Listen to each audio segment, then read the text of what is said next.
Hello everyone. तो आज हम इस वीडियो लेक्चर में 3 टर्म डिस्कस करने वाले हैं जिसमें अक्सर जो विद्यार्थी होते हैं कंफ्यूज रहते हैं कि what is the cropping system, what is the cropping pattern, what is the cropping scheme. ये जो तीनों टर्म्स है इसको आज हम क्लियर करेंगे कि तीनों एक्चुअल में होती क्या है और इसके अंतर्गत होता क्या क्या है। तो सबसे पहले हम क्रॉपिंग सिस्टम की बात करते हैं कि जिसे हम हिंदी में फसल प्रणाली कहते हैं।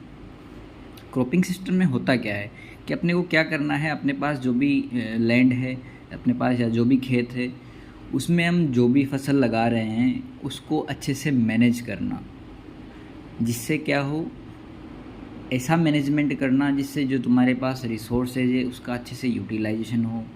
और साथ में इसमें अपने को एक चीज़ विशेषतः ध्यान देनी है कि जब भी हम फसल का चुनाव करें या किस्म का चुनाव करें तो ये सब बातें अपने को ध्यान रखनी कि अपनी जो क्लाइमेटिक कंडीशंस है या अपने जो जिस क्षेत्र का जो मौसम है वो कैसा है, वहाँ की क्लाइमेट कैसी है, उसके अनुसार फसलों का चयन करना, वहाँ पर कितनी तुम्हारे पास इरिगेशन की फैसिलिटी अवेलेबल है, या जो भी एक प्रॉपर क्रॉप को मैनेजमेंट करने के लिए जो भी आवश्यकताएं होती है उनका अपने को विशेष ध्यान देना है।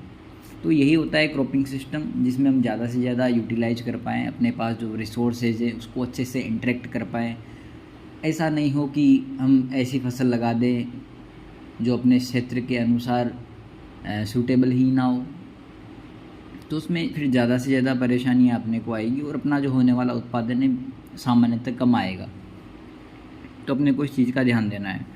अगला है क्रॉपिंग पैटर्न और क्रॉपिंग स्कीम को अच्छे से अपने को क्लियर करना है कि दोनों में जो बेसिक जो अंतर होता है वो क्या होता है इन दोनों में। सबसे पहले हम क्रॉपिंग पैटर्न की बात कर लेते हैं। क्रॉपिंग पैटर्न जैसे हम क्या करना है, अपने को सीक्वेंस में साल दर साल कौन सी फसलें लगानी है उसका चुनाव करना है। तो जैसे अभी खरीफ सीज़न निकल गया, अब रबी सीज़न आ गया, ये 2024 चल रहा है, तो अपने को पहले से ही प्लान कर लेना था कि अपने को कौन कौन सी फसलें लगानी हैं। तो जो क्रॉपिंग पैटर्न जो होता है कि आप 1 साल का भी बना सकते हो, 2 साल का भी बना सकते हो, 3 साल का भी बना सकते हो, तो जैसे आपकी इच्छा हो वैसे बना सकते हैं। जैसे 2024, 2025, 2026 अपने को लगभग 2 से 3 साल तक का भी बना सकते हैं, या फिर 1 सीज़न का भी बना सकते हैं, या फिर 2 सीज़न का भी बना सकते हैं। तो जैसा तुम्हें सूटेबल लगे उसके अकॉर्डिंग। यहाँ पर जैसे अभी खरीफ वाला सीज़न निकल चुका, तो जैसे अपने पास मान लो 1 हेक्टेयर लैंड है, तो अपन ने सोचा कि इसमें सोयाबीन लगा देंगे 2024 में और रबी वाले सीज़न में गेहूँ लगा देंगे। तो ये 1 साल का अपना क्या हो गया, एक तरीके से पैटर्न हो गया कि अपने को खरीफ वाले सीज़न में ये फसल लगानी है और रबी वाले सीज़न में ये वाली फसल लगानी है। That's it. उसके बाद आते हैं हम क्रॉपिंग स्कीम पर। क्रॉपिंग स्कीम में क्या जो मुख्य अंतर है दोनों के बीच में, वो ये है कि यहाँ पर भी जैसे अपने पास 1 हेक्टेयर लैंड था और यहाँ पे भी 1 हेक्टेयर अपने पास लैंड है। तो यहाँ पर क्या करेंगे अपन क्रॉपिंग स्कीम में, जैसे यहाँ पर तो अपन एक ही फसल का चुनाव कर रहे थे, तो हो सकता है अपने पास ज़्यादा से ज़्यादा ऑप्शन अवेलेबल हो जाए। तो जैसे मान लो 1 हेक्टेयर अपने पास खेत है, उसको अपन ने क्या किया, 4 प्लॉट में डिवाइड कर दिया। तो 4 प्लॉट में डिवाइड करने के बाद यहाँ पर हम 4 प्रकार की फसलें लगा सकते हैं अलग अलग।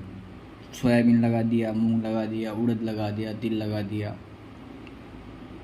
तो इससे होता क्या है, क्रॉपिंग स्कीम से जो हमारी रिस्क है वो कम हो जाती है इकोनॉमिक बेस पर।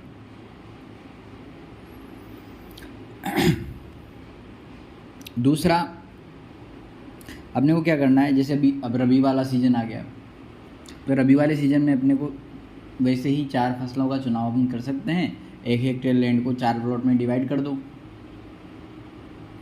तो इस तरीके से अपने को क्रॉपिंग स्कीम का ध्यान रखना है कि what is the difference between pattern and the scheme. तो this is all about the 3 terms: cropping system, cropping pattern और cropping scheme. Thank you very much.